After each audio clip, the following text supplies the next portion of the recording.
저는 성령 강림 주일 이후부터 성령의 역사에 대한 중요함, 성령의 인격에 대한 중요함, 그리고 특별히 이 교회가 인류 역사에 2000년 전에는 없었어요. 2000년 전에는 교회란 언어 자체도 없었고 교회란 이런 모임 자체도 없었는데, 이런 교회가 성령의 역사 속에서 탄생되었기 때문에 왜 교회가 중요한가? 성령과의 관점에서 지금 설교를 하고 있습니다. 저와 여러분은 너무 쉽게 마치 세상이 가져다 준 것처럼 교회가 많이 있기 때문에 내가 이 교회를 A라는 교회를 선택할 수도 있고 또 다른 교회를 선택할 수도 있는 이런 생각에 오염되어 있지만은, 그런 게 아니라 이 교회는 그리스도의 몸으로서 탄생의 배경이 있었고 탄생의 배경이 있었기 때문에 너무 중요했고, 내가 교회를 다닌다는 것은 이 교회의 중요성을 깨닫고 그 중요한 일에 내가 동참하는 사람이 되고자 하는 그런 은혜를 우리가 교회 탄생 배경을 통해서 성령의 역사를 통해서 얻을 수 있게 됩니다. 우리는 교회를 통해서 믿음 생활을 하며 교회를 중심으로 일상생활을 해나갑니다. 이제 저는 목사이기 때문에 사실 교회를 제외하면 저는 없습니다. 교회를 통해서 저와 여러분의 삶이 이루어진다는 것은 너무너무 중요합니다. 교회는 지난 2000년 동안 오명도 있었습니다. 잘못한 일도 있었습니다. 그러나 주님이 가르쳐준 그 진리를 따르고자 하는 교회들이 더 많았기 때문에 전 세계에서 지대한 영향력을 미쳐왔습니다. 우리가 근대화라고 그러는, 모더니티라고 그러는데, 이 근대화라고 하는 것은 교회 없이는 설명할 수가 없습니다. 근대화라고 하는 것은 쉽게 말하면 왕이 아니라 개인이 소중하다는 겁니다. 정치적이고 철학적인 의미에서는 개인이 소중하고, 남자도 소중하고 여자도 소중하고, 어떻게 살아갔던 그 사람들은 소중하다는 겁니다. 제가 묻습니다. 대한민국 사회는, 대한민국 헌법은, 대한민국의 리더들은 대한민국의 지방이나 서울이나 모든 사람을 존중하는 사회로 이끌려가고 할까요? 이런 의식에서 우리는 교회가 무엇인가? 어떤 교회를 통해서 우리가 이런 것들을 만들어낼 수 있는가? 챌린지를 받게 됩니다. 특별히 교회는 가난한 지역에 전파되면서 뿌리를 내려서 인간으로서 당연히 지녀야 하는 인간 본성에 대한 이상을 비추었고 하나님을 지향하게 했습니다. 그런 의미에서 우리는 교회가 왜 중요한가? 어떻게 역사에 교회가 태동되었을까? 하는 생각을 반드시 공부하고 배우고 또 설교를 통해서 듣는 것이 중요하다 생각합니다. 성경적으로 교회는 강력한 성령의 역사 후에 일어났다는 것을 우리는 많이 들었습니다. 그래서 성령을 받은 사람이 첫 번째로 모입니다. 그래서 교회는 두 번째로는 예수님을 You are my Lord. 현대 모든 교육은 너 자신이 되라, 너 마음대로 해라. 요즘 사람들이 할 말이 없으니까 너 마음대로 행하라, 너 마음이 시키는 대로 행하라 합니다. 마음이 쓰레기 마음이었느냐 정결한 마음이었느냐, 이건 우리 차원입니다. 현대인을 붙잡고 있는 그 마음이 무엇인가 우리는 분석할 필요가 있는데, 우리는 예수님을 주님으로 고백합니다. 그래서 교회에서 모여서 하나님을 예배합니다. 기도와 말씀 공부로 친교하는 공동체.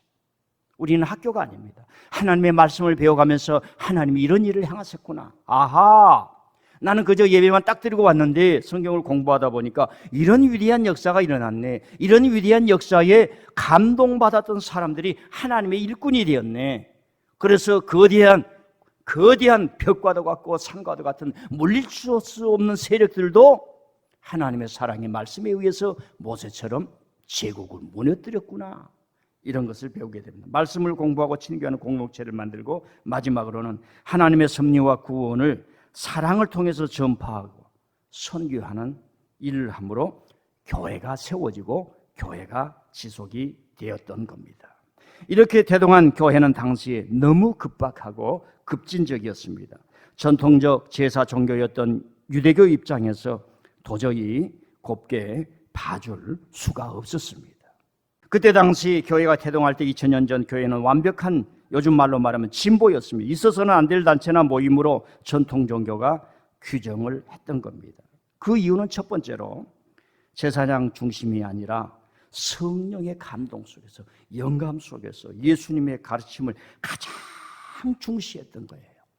예수님이 특별한 것 가르치지 않았습니다. 이미 알고 있는 것 가르치죠. 하나님을 사랑하고 이웃을 사랑하라는 얘기입니다. 이해하기 쉽지요. 이웃은 그들과 다른 사람들이었습니다. 이웃은 예수님이 만난 불의의 사람들이었습니다. 그런데 그들은 그들을 제외시키고 소외시키고 금을 구워놓고 너희들은 안 돼 했습니다.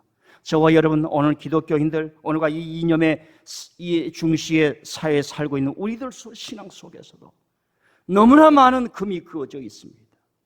감정의 금이 그어져 있고 그걸 넘지 못하고 하나님의 사랑을 전하려고 하지 않습니다. 왜? 성령께 순복하지 못하고 성령 충만하지 못하기 때문에 그렇습니다. 2000년 전에 왜 교회는 핍박을 받고 그렇게 완벽한 급진적이라 생각해서 박해를 받았던가? 두 번째는 제사장 중심이 아니라 말씀을 듣는 모든 사람들, 주의 이름을 부르는 모든, 심지어 신분제도가 있었잖아요. 종도 주인도, 남자도 여자도, 아이도 어른도 하나님 나라에서 다 일꾼이 될 수 있고 하나님의 부름을 받은 거예요. 그대들이 하나님의 나라의 주인공이다. 여러분들이 하나님 나라의 주인공이다. 하나님 나라에 마음껏 찾아오라. 왜 집에서 텔레비만 보고 있느냐? 하나님 나라에 마음껏 도전하라 하신 분이 하나님이시고 기회를 주시고 찬스를 주시고 하나님이 부르시고 하나님께 순복하면 내가 능력을 부어주리라 하신 것이 바로 교회였다는 겁니다. 그리고 세 번째는 구원의 은혜와 축복을 사랑으로 값없이 나눠주는데 헌신했던 것을 사명으로 교회가 알았어요. 사명으로. 오늘 세상은 뭐예요? 쌓아놓을 곳이 없어도 더 벌어야 된다는 거예요. 교회라고 하는 것은 그때 당시에 박해를 받았던 것은 뭐냐면 사랑으로 나눠주는 거예요. 값없이 나눠주는 거예요. 여러분요, 음식 하나라도 서로 나눠 먹을 때 얼마나 기분이 좋습니까? 누룽지 하나도 나눠 먹을 때 얼마나 좋습니까? 요즘 자도 나오고 살구 나오지요. 안 잡숴보셨죠? 왜? 나눌 사람이 없으니까. 얼마나 맛있는지 모릅니다. 기독교는 하나님의 구원받은 은혜와 사랑으로 값없이 주는 것을 사명으로 하는 거예요. 문화를 뛰어넘고 경계를 뛰어넘고 성별을 뛰어넘고. 그러니까 교회가 당시에 급진적이라고 생각해서 박해를 받아왔지만 그것은 우리에게 급진적인 것이 아니라 본질이에요. 본질이란 말입니다. 어머니 아버지는 자식을 낳으면 책임져야 하듯이 어디 갖다 버리는 것이 아니라 키워야 하듯이 사랑해야 하듯이 본질이었기 때문에 교회가 지금까지 존재하는 것입니다. 자, 오늘 말씀으로 들어갑니다. 불안이 엄습했던 예루살렘 한복판에 120명의 성도들이 모여서 하나님의 약속, 예루살렘을 떠나지 말고 성령을 기다리라, 성령을 기다리라 기도하다가 10여일 만에 성도들이 성령의 불을 받지 않았습니까? 오순절 날이 되었습니다. 오순절 날은 이스라엘의 절기의 3대 절기 중에 하나예요. 2000년 전에. 그래서 이런 절기가 되면 교회가 지역에 있는 게 아니라 하나의 센터로 있기 때문에 각국에 살고 있는 하나님을 믿는 백성들이 오는 거예요. 그래서 사람들이 많이 모이는 축제의 절기입니다. 세계 각지에서 종교 순례를 와 있던 상태라 예루살렘은 사람들이 인산인해였습니다. 성령을 받은 사람들 중에 특별히 많은 사람들이 막 방언을 말하면서 기적을 말하면서 예수님이 우리 구주라라고 하는 놀라운 기쁨의 도가니가 되고 기쁨의 홍수가 터져버린 겁니다. 그런데 그 중에 한 사람 베드로가 문을 박차고 나가서 그 많은 사람들 앞에 최초의 설교를 하는 겁니다.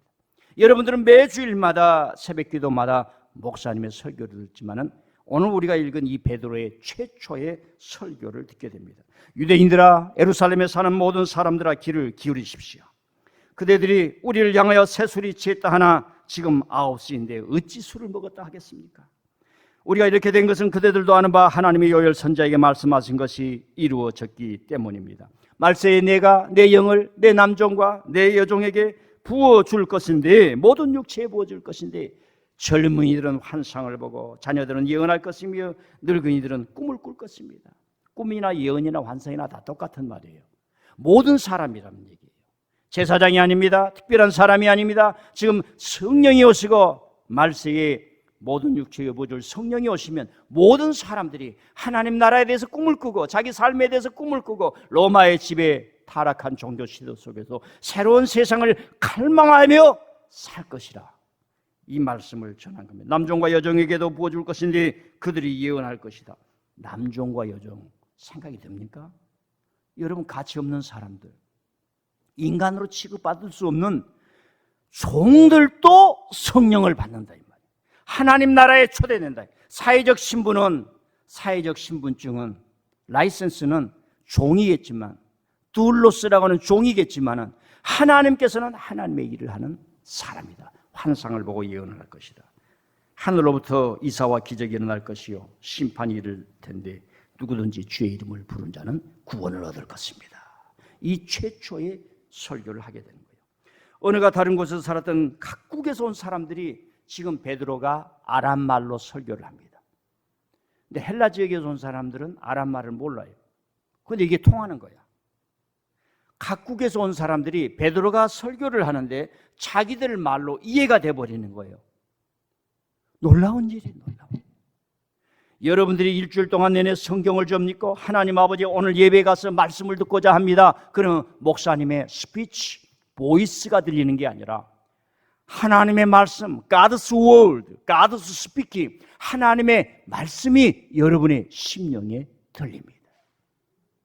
베드로가 계속 설교합니다. 이스라엘 사람들아, 이 말을 들으라. 하나님께서 나사렛 예수님께 기사와 권능과 표적을 행하게 하셨다.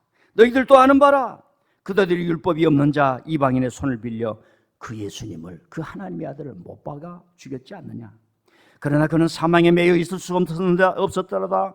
다윗이 장사주고 그의 묘는 있지만은 우리 주님의 묘는 지금 없지 않느냐. 하나님이 그를 다시 살려내셨느니라. 하나님께서 예수님의 오른손을 높여서 예수님으로 하여금 우리에게 성령을 부어주셨도다. 너희가 십자가에 죽은 그 예수님을 하나님께서 우리에게 주와 그리스도가 되게 하셨느니라 했는데 놀라운 일이 이루어지는 거예요. 사람들이 우리가 어찌하면 됩니까?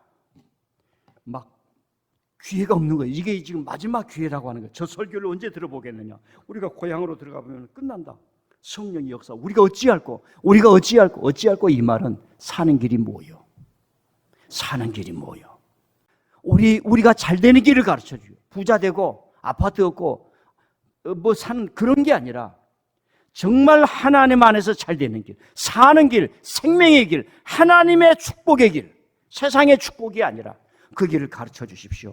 이 사람들이 그렇게 말했던 것 아니겠습니까? 놀라운 역사예요. 이 사람은 종교 순례차 왔다가 하나님의 역사를 발견했고 가슴을 쳤으며 살려달라고 고백했고 세례를 받고 성령을 받으니 그 수가 3,000명이 되더라. 이게 최초의 설교를 듣고 최초에 반응한 것이었으며 최초로 회개했던 3,000명의 수. 이렇게 성령은 어마어마한 역사로 교회를 시작하게 되었습니다.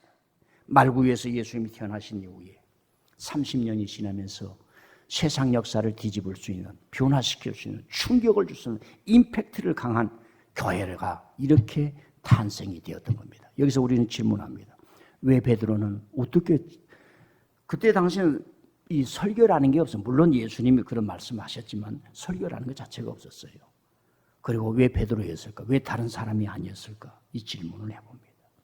간략하게 요청을 하면 성령께서 베드로의 입을 여셔서 그가 지난 3년 동안 들었고 훈련했고 주님을 따라서 순복하고 복종하며 배와 그물을 버리고 듣던 예수님의 모든 말씀을 들었던 그것이 성령이 오시니까 정리가 되어가지고 그 말씀이 예수님 증언의 말씀으로 바꿔지는 거예요.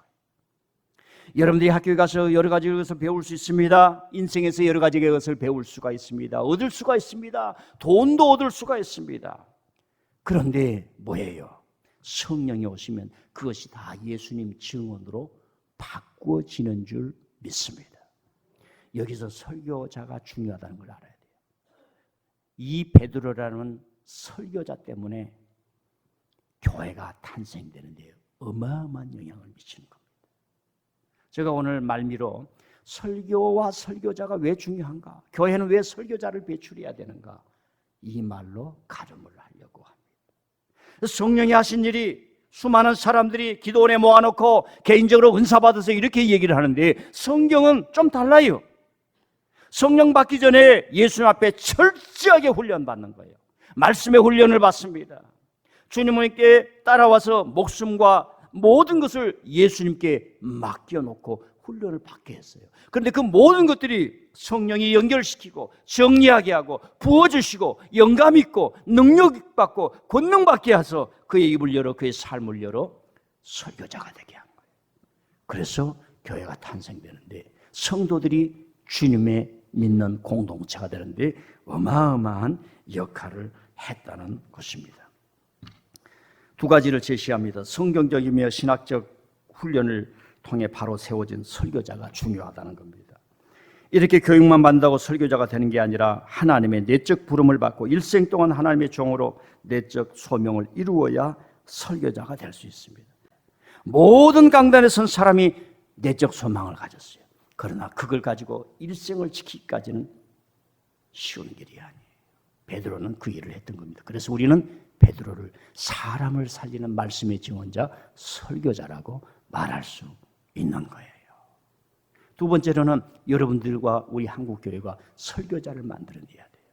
하나님의 증언, 설교자라고 하는 게 방송에다 대고 뭐 큰 일을 해서 뭐 이 소리 들으세요 이런 게 아니라 각 교회에서 어머니가 내 자식에게 음식을 해주듯이 각 교회에서 하나님이 보내신 교회에서 성도들에게 하나님의 말씀을 전할 수 있는 신학적 훈련과 목회적 훈련과 하나님의 내적 소명을 받고 설교가 무엇인가를 베드로처럼 공부했던 사람이 요소요소에 있는 설교가를 말하는 겁니다.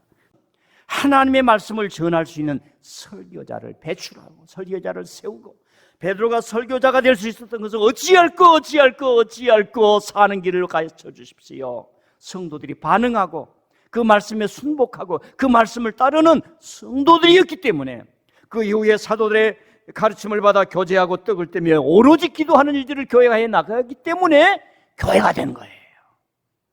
설교자 혼자 되는 게 아니에요. 여러분들이 어찌할꼬 목사님 제가 기도합니다. 다음 주에도 목사님의 말씀을 제가 목사님의 입을 통해서 나오는 하나님의 말씀을 기대합니다.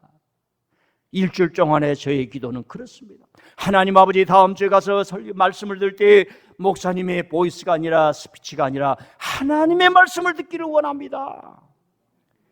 이것이 이런 성도들이 설교자를 만들어낸다는 겁니다. 다행히도 대한예수교 장로회 통합교단 우리 교단 신학교에 입학하면 혹독한 설교자로 훈련받습니다. 설교 이론과 공부를 합니다. 설교에 대한 개념이나 학문이 정립되지 않을 때 우리 교단에서 설교학을 최초로 가르친 분이 있어요. 설교학이 뭐냐? 어떻게 설교해야 되냐? 설교자의 자세가 뭐냐? 그분은 설교학을 가르칠 때 하나님의 부름을 받았느냐? 이게 중요해요. 첫 번째. 그리고 하나님의 부름 받은 대로 일생을 가겠느냐? 내적 소명이라고 그래요. 이건 말할 수 없어요. 그 일을 했던 분이 이제 정장복 교수님입니다. 우리 한국 교단에 하나님이 보내주신 사람이라고 생각합니다. 지금은 은퇴하셔서 연로하시고 연세가 이미 80이 넘으셨습니다. 자우장 그분은 얼마나 엄격하게 가르쳤냐면 꼼꼼하고 가르치는 데는 너무 냉혹해요. 너무 차리차. 그리고 사람들 앞에서 자네 그렇게 해가지고 목사 되겠나? 교회 망치지. 지금 그만두게나. 이 일을 하는 거예요. 근데 그만둔 사람이 한 사람도 없어요. 여러분, 징계는 사람을 살리는 일이에요. 징계 받아가지고 자살한 사람 한 사람도 없어요. 교훈과 책망을 받아가지고 잘못된 사람이 한 사람도 없어요. 현대교회에 책망이 있는 교회가 얼마나 될까요? 여러분 노트에 써보세요. 나는 오늘 무슨 책망을 받았는가? 잘못해놓고도 왜 나를 책망합니까? 이런 세상 속에 우리는 무엇인가를 배워야 합니다. 그 목사님은요, 정장복 교수님은 하나님이 설교자로 부르지 않았다면 지금 그만둬라 이거예요. 신학교 온 사람한테. 부모님이 기도하고 교회 가고 자네 그렇게 해가지고 되겠네. 그만둬라 이 말이에요. 지금도 그만둬라. 그분의 외침이 우리들 목사들 후 공부를 했던 사람은 떠나지가 않아요. 주석이 안 되고 서기가 없고 성경을 해석하지 않은 채 자기 얘기나 하고 만담 스타일로 설교를 안 하면 그만두라고 하는 거예요. 그리고 현대 설교가는 너무 많은 공부를 해야 되는데 공부하는데 게으르면 그만둬라 이거예요. 그만둬라 이거예요. 기라상 같은 설교를 해도 그 중에 서너 사람이 헌신하고 충성하는데 그렇게 공부를 해가지고 배워가지고 어떻게 설교가가 되겠냐, 그만하라, 이런 얘기가 더 많아요. 그래도 저는요 그 말이 너무 위로가 돼가지고 맞아, 그만둬야지. 이제 그 말씀 그만둬라 그래서 우리 선생님이 그만둬야지. 그러면은 하나님 이제 그만둘라 합니다. 그러면은 느낌이 성령이 제 목덜미를 꽉 잡아가지고 그래 그만둬봐라 이놈아. 그놈아 마지막에 기도라도 하고 그만둬라. 하나님이 그런 것 같아요. 그 기도하다 보면 또 장로님 생각나지, 집사님 생각나지, 가자 와서 헌신하는 사람들 생각하지. 그러니까 못 떠나는 거야. 그만두는 거예요. 부모님이요 가난해도요 힘들어도요 아파서 오늘 쉬고 싶은데 자식이 가자 공부를 하는 거야. 열심히 해보자. 엄마 아빠 걱정하지 마. 내가 잘해서 엄마 아빠 여행 보내주고 집 사주고 좋은 옷도 사주고 뭐 큰 배에 타가서 여행하는 거 뭐예요? 그것도 보내줄 테니까. 빈 말이지만 그걸 듣는데 몸이 찌그러지는데 직장 안 나갈 수 있습니까? 그 사랑을 버릴 수가 있습니까? 인간이 하나님 앞에 잘 된다면 그거 버릴 수가 없어요. 그렇게 우리 그 정장보 교수님이 설교에 대해서 즉 베드로처럼 교회를 세우고 성령의 역사를 통하는데 그런 일을 했기 때문에 오늘 교회가 되는 줄 믿습니다. 우리들이 목사 안수를 받을 때 이런 다짐을 받습니다. 한 설교가를 만들고 목회자를 만들고 이렇게 다짐해라 이거예요. 그리고 다짐하고 계속 그걸 보라 하는 얘기입니다. 제가 한번 읽어드릴게요. 아무개는 예수님을 구세주로 영접한 사람으로서 지금 이 시간에 하나님과 교회를 섬기는 종으로 부름을 받았다는 사실을 확신합니까? 목사 안수 받을 때 다 이해합니다. 신구약 성경은 하나님의 말씀이여 신앙과 행위에 대하여 정확무오한 유일의 법칙임을 믿습니까? 아멘 하는 겁니다. 본교단의 교리는 신구약 성경에서 교훈한 진리를 총괄한 것으로 알고 성실한 마음으로 믿고 따르기로 서약합니까? 주님 안에서 같은 회원된 형제자매들과 협력하여 아름다운 주님의 공동체를 이룩하기로 서약합니까? 목사의 성직에 부름받으면 하나님을 사랑하는 마음과 그 독생자 예수 그리스도의 복음을 전파하여 하나님의 영광을 나타내고자 하는 순수한 마음에서 응답해야 함을 다짐합니까? 주님의 몸된 교회와 사도적 정통성을 보존하기 위하여 순교의 각오로 성직을 받겠습니까? 목사로서 하나님의 말씀을 선포하고 성례절을 집례하는 직무를 성실히 수행하기로 서약합니까? 이걸 우리가 목사 안수 받을 때 서약을 하지요. 결론을 맺겠습니다. 우리가 성경을 볼 때에 베드로를 열어서 설교하신 하나님, 왜 베드로를 세우셨을까? 성령이 불처럼 임했을 때에 하나님은 베드로를 밖으로 뛰쳐나가 거기에 왔던 얼굴도 알지 못했던 수많은 사람들을 향해서 왜 설교의 증언자가 되게 했을까? 그러면서 교회가 탄생된 것을 우리가 배웠습니다. 한 설교자가 탄생되기가 쉬운 일이야. 베드로 한 사람이 탄생되기까지 쉬운 일이 아니에요. 얼마나 많이 무너졌습니까? 얼마나 많이 낙심했습니까? 얼마나 많이 방황했습니까? 그럼에도 하나님은 그를 꼭 붙들고 베드로야 사랑하지 믿어. 약속 있을 거야. 성령을 받을게. 이로써 그때 그대는 나의 종이 되고 나처럼 교회를 튼튼히 세우고 성도들이 이 길이다, 이게 구원의 길이다, 희망의 길이다, 살 길이다, 로마가 아니다, 저 예루살렘 전통이 아니다, 저 포갑의 통치로 종교를 이용하는 자들이 아니다, 우리는 선한 길을 걸어간다. 그게 교회였어요. 그래서 원본이 중요하고 기본이 중요하고 태초가 중요하고 그런 역사를 하는 것이 중요합니다. 사랑하는 성도 여러분, 그렇습니다. 우리 목회자들은 설교를 위해서 최선을 다할 것이고 성도들 또한 맞아. 설교가 많이 있지만은 참 하나님의 말씀 듣기를 귀히 여겨야지. 이런 설교자를 키워야, 배양을 해야, 배출을 해야, 신학교가 든든해야 또 교회가 든든해지는구나 하는 은혜로 새 힘을 입을 수 있기를 바랍니다.